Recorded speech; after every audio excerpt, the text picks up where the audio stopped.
Assalamualaikum warahmatullahi wabarakatuh, sahabat surga.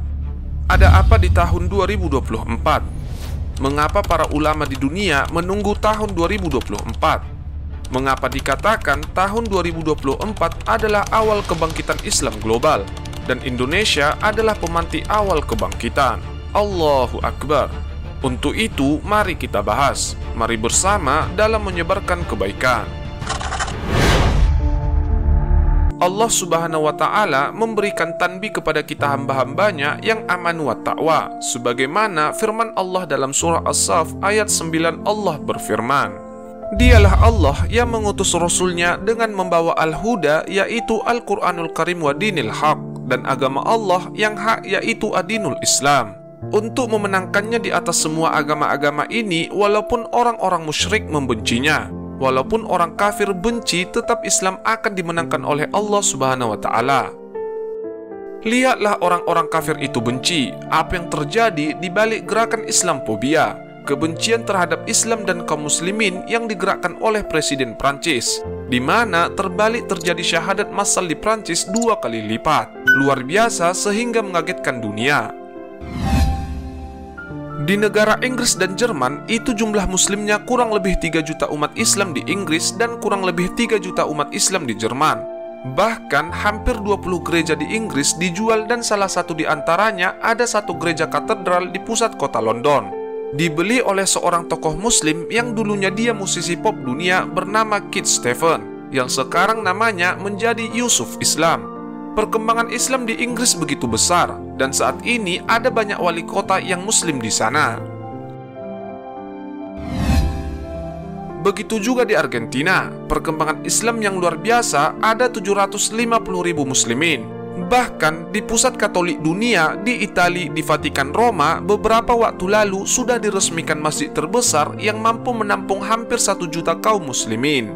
Jadi perkembangan kaum muslimin benar-benar pesat. Dan sebuah riset yang dilakukan oleh The View Forum on Religion and Public Life ini sebuah realitas, sebuah fakta. Jadi dari tahun 2010 sampai 2050 peningkatan jumlah kaum muslimin diprediksi 73%. Hingga lembaga riset dunia memprediksi tahun 2070 Islam akan menjadi agama terbesar di seluruh dunia. Lembaga riset ini milik orang kafir, milik golongan kafir. Akan tetapi, ia meyakini masa depan ada di tangan orang muslim yang beragama Islam.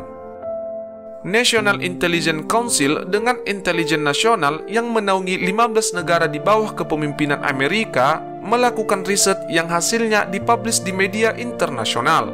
Dimulai dari tahun 2020 akan terjadi kebangkitan Islam global dan akan terus bergerak di seluruh dunia. Hingga Dinas Intelijen Rusia memprediksi akan terjadi kebangkitan Islam, yaitu diprediksi di tahun 2025. Rasulullah Shallallahu Alaihi Wasallam memberikan kabar kepada umatnya pada saat Rasulullah mengatakan, "Sesungguhnya Allah akan memunculkan dan juga akan membangkitkan di tengah-tengah umat ini dalam setiap penghujung 100 tahun, yaitu seorang al-mujahid, pembaharu di dalam agama Islam." Imam Ahmad rahimahumullah, beliau mencoba untuk mencari hadis-hadis sahih.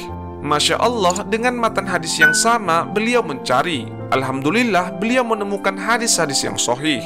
Beliau pelajari, beliau teliti, beliau kaji secara dalam. Akhirnya, beliau mengambil satu khalifah, satu kesimpulan mujahid. Yang pertama yaitu Khalifah Umar bin Abdul Aziz, yaitu cucunya Khalifah Umar bin Khattab.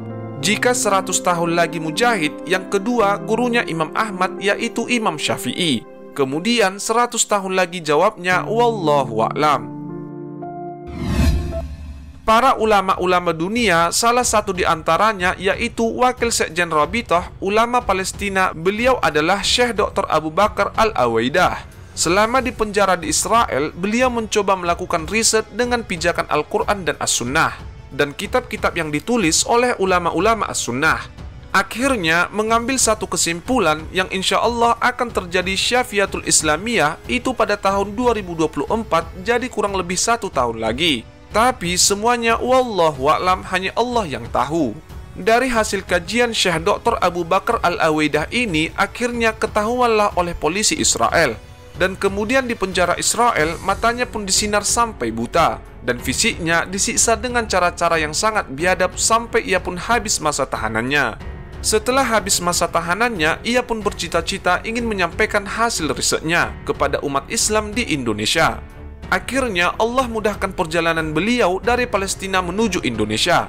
Tepat bulan Juli 2015, beliau diterima di Masjid Jogogarian di Yogyakarta.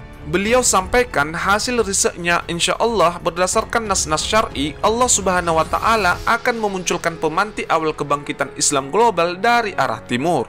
Kata beliau, insya Allah dari Indonesia, hingga beliau meneteskan air mata.